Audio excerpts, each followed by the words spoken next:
കഥ അവൾ. സൗദ റഷീദ്. അവതരണം ബന്ന ചേന്നമംഗല്ലൂർ. സാങ്കേതിക നിർവഹണം സുനീഷ് പെരുവയൽ. വർഷങ്ങൾക്ക് മുൻപ് ഒരു പ്രോഗ്രാമിൽ വെച്ചാണ് ഞാൻ അവളെ ആദ്യമായി കണ്ടുമുട്ടുന്നത്. ഒരു 6 വയസ്സ് തോന്നിക്കുന്ന സുന്ദരിക്കുട്ടി. കുട്ടിക്കൂട്ടങ്ങളിൽ നിന്നും ബഹളങ്ങളിൽ നിന്നുമെല്ലാം മാറി ഒരിടത്ത് അവൾ കളിച്ചുകൊണ്ടിരിക്കുന്നു. ഒരു പ്രോഗ്രാം സ്ഥലത്തുണ്ടാവുന്ന ആർപ്പുവിളികളോ ആരവങ്ങളോ ഒന്നും അവളെ ബാധിക്കുന്നേയില്ല. അങ്ങ് സൗദിയിൽ കുട്ടികൾക്ക് മാത്രമല്ല, വല്ലപ്പോഴും ഒരു പരോള് പോലെ ഇങ്ങനെ വീണുകിട്ടുന്ന അവസരങ്ങൾ ഞങ്ങൾ സ്ത്രീകൾക്കും ഒരാവേശമായിരുന്നു. കിട്ടിയ അവസരം മലയാളത്തിൽ ഇനിയൊരു വാക്കുപോലും വിട്ടുപോകാത്ത വിധം മറ്റുള്ളവരോട് സംസാരിച്ച് തീർത്തിരുന്നത് ഇങ്ങനെയുള്ള അവസരങ്ങളിലാണ്. ഹാളിന് ഇരുവശവും സ്പോർട്സ് ഗെയിംസ് തകൃതിയായി നടക്കുന്നു. ഇടയ്ക്ക് കുട്ടികൾ ഓടിവന്ന് സമ്മാനങ്ങൾ അമ്മമാരെ ഏൽപ്പിക്കുന്നു. ഒന്നിനും പങ്കെടുക്കാതെ ഞാൻ നേരത്തെ കണ്ട 6 വയസ്സുകാരി. അമ്മമാരുടെ ഇരിപ്പിടത്തിനരികെ അവളുടെ കളികളിൽ അവളുടേതായ ലോകം. അഴകുള്ള കണ്ണുകൾ, നീളമുള്ള മുടി ഭംഗിയായി കെട്ടിവച്ചിരിക്കുന്നു. അന്ന് അവിടെ വെച്ച് കുറെ ആളുകളെ പരിചയപ്പെട്ടിരുന്നു. ഇടയ്ക്ക് ഒരാൾ വന്ന് ചോദിച്ചു, ടീച്ചറാണല്ലേ? അതെ എന്ന് പറഞ്ഞപ്പോൾ ഞാൻ ഇതുവരെ ശ്രദ്ധിച്ചിരുന്ന 6 വയസ്സുകാരിയെ ചൂണ്ടി അവർ പറഞ്ഞു, അതാണെൻ്റെ മകൾ, 6 വയസ്സ്. ഒരു അഡ്മിഷൻ കിട്ടുമോ? നോക്കാം എന്ന് പറഞ്ഞ എന്നോട് അവരിങ്ങനെ പറഞ്ഞു. പക്ഷേ ഒരു കാര്യമുണ്ട് ടീച്ചർ. അവരുടെ വാക്കുകൾ കേട്ട് ആദ്യം ഞാനുമൊന്ന് പകച്ചു. ഒന്ന് ആലോചിക്കട്ടെ, വിളിക്കാം എന്ന് പറഞ്ഞ് ഫോൺ നമ്പർ വാങ്ങി. വീട്ടിലിരുന്നും ഞാൻ നന്നായി ആലോചിച്ചു. എനിക്കൊന്നും നഷ്ടപ്പെടാനില്ല.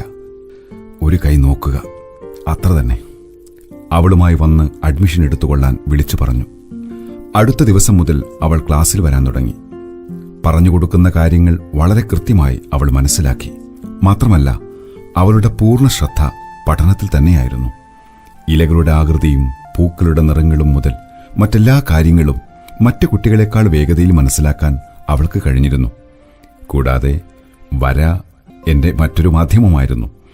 അവളുടെ കണ്ണുകളിലെ തിളക്കം എന്നിലെ ചിത്രകാരിയെ കൂടുതൽ മികവുറ്റതാക്കി.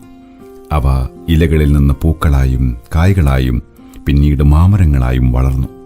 നോട്ടുപുസ്തകത്താളുകളിൽ നിന്ന് ഗാന്ധിജിയും ചാച്ചാജിയും അവളെ നോക്കി മന്ദസ്മിതം തൂകി. പാട്ടുപാടുന്ന അവസരം എന്റെ സമാധാനത്തിന് മറ്റുള്ളവരുടെ താളത്തിൽ അവളും ആടിത്തുടങ്ങി. പിന്നെ പിന്നെ എന്റെ ഒപ്പനകളിലെ മണവാട്ടിയായും അമ്മായിയമ്മയായും അവൾ വേഷമിട്ടു. അപ്പർ പ്രൈമറി ആയപ്പോഴേക്കും ഞാൻ അവളെ കൂടുതൽ മികച്ച ഒരു സ്ഥാപനത്തിലേക്ക് വിട്ടു. 2.5 വർഷങ്ങൾക്ക് മുമ്പ് ഒരു പ്രോഗ്രാമിൽ വെച്ച് തന്നെയാണ് ഞാൻ അവളെ അവസാനമായി കാണുന്നതും. അവിടെ സ്പോർട്സ് ആൻഡ് ഗെയിംസിൽ അവളുടെ പ്രകടനം എന്നെ അത്ഭുതപ്പെടുത്തി. പങ്കെടുക്കുന്ന ഇനങ്ങളിലെല്ലാം സമ്മാനങ്ങൾ വാരിക്കൂട്ടുന്നത് കാണാനിടയായി.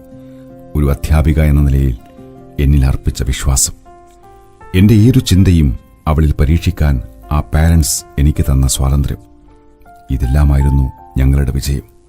ആദ്യം കണ്ടപ്പോഴുണ്ടായ അവരുടെ ടെൻഷനൊക്കെ പൂർണ്ണമായും മാറി.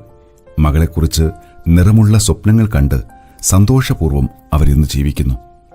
വർഷങ്ങൾ എത്ര പെട്ടെന്നാണ് കടന്നുപോകുന്നത്. അവൾ എന്നും ഓർമ്മയിലുണ്ട്. ഒരിക്കൽ പോലും എന്റെ ക്ലാസ്സിനിടയിലോ മറ്റോ അവൾ സംസാരിച്ചതേയില്ല. പക്ഷേ ഒരു കാര്യമുണ്ട് ടീച്ചർ എന്ന് പറഞ്ഞുകൊണ്ട് അവളുടെ ഉമ്മയും അന്ന് പറഞ്ഞത് അതുതന്നെ ആയിരുന്നല്ലോ. അവൾ. സൗദ റഷീദ്.